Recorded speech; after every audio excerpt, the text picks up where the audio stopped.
Thank you so much for joining us. Happy Friday to you. My goodness, we made it to Friday.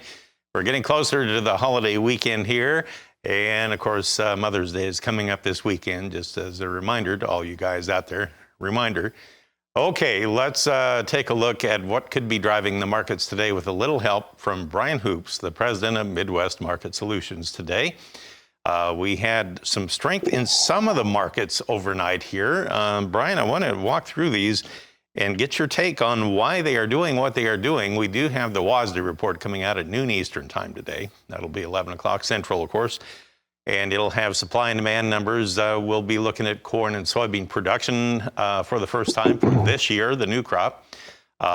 U.S. ending stocks, world ending stocks. We'll be looking at South American production, all that good stuff. I believe we'll even look at wheat production. So with that coming up over the horizon here, let's look at what we did overnight. Let's go to the quotes provided by bar chart here. And let's go to the corn board first. We had July corn, a quarter of a cent higher is all at 582.5. And look at September, December, and March, all unchanged. So it looks like those traders are ready for the report.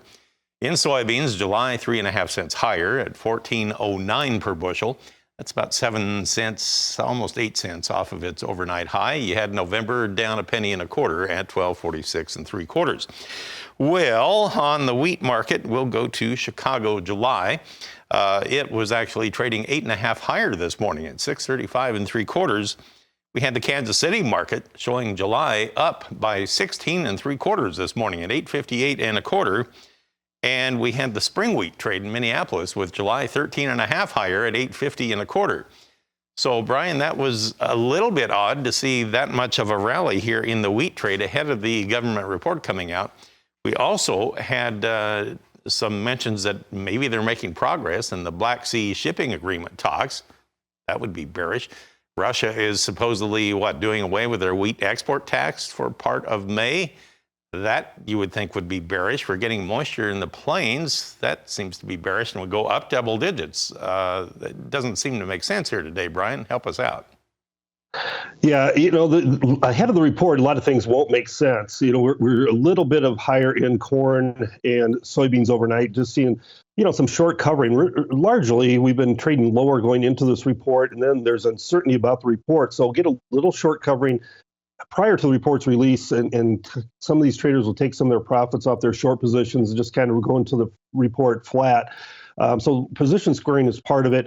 There's so many conflicting stories coming out of this Black Sea wheat region. And, Turkey says that they're getting close to agreement. Moscow says they're not anywhere close.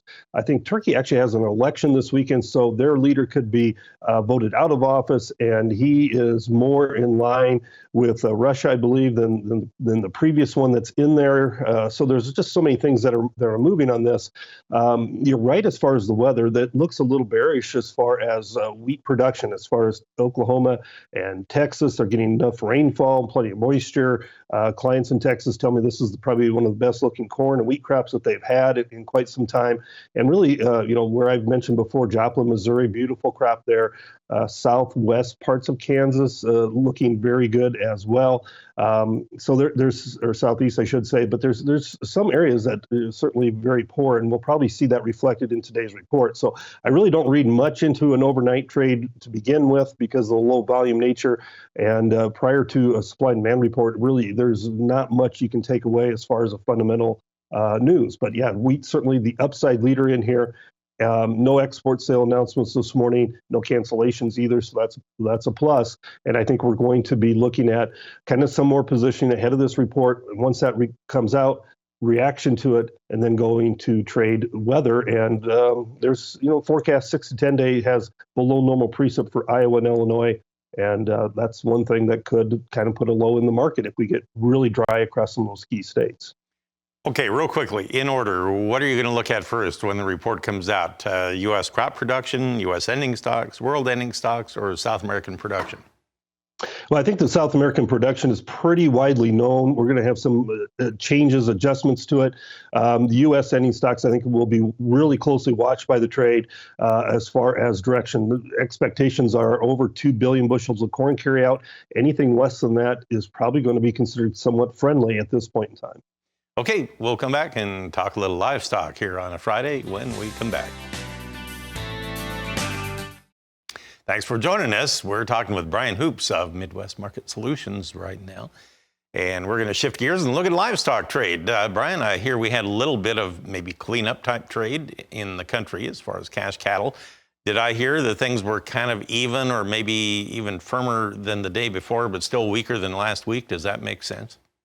Yeah, you're pretty accurate there, Marlon. We saw the 169, 170 trade earlier in the week, and that's what we saw yesterday. So a lot of cleanup trade going on at $2 lower than a week ago, but steady with earlier in the week. And in the Northern Plains, it's more of a steady type market there, and that's been a little tighter cash markets for several months now, and probably will continue to be. Now, looking ahead to next week, we have a cattle on feed report coming out on Friday, and cash markets have tended to be steady to higher during these cattle on feed report weeks. So, news wires are collecting some of the estimates. It looks to be another friendly report for Friday afternoon, and that could put a low here in the cash markets and even trade steady to higher next week. That's kind of the outlook so far.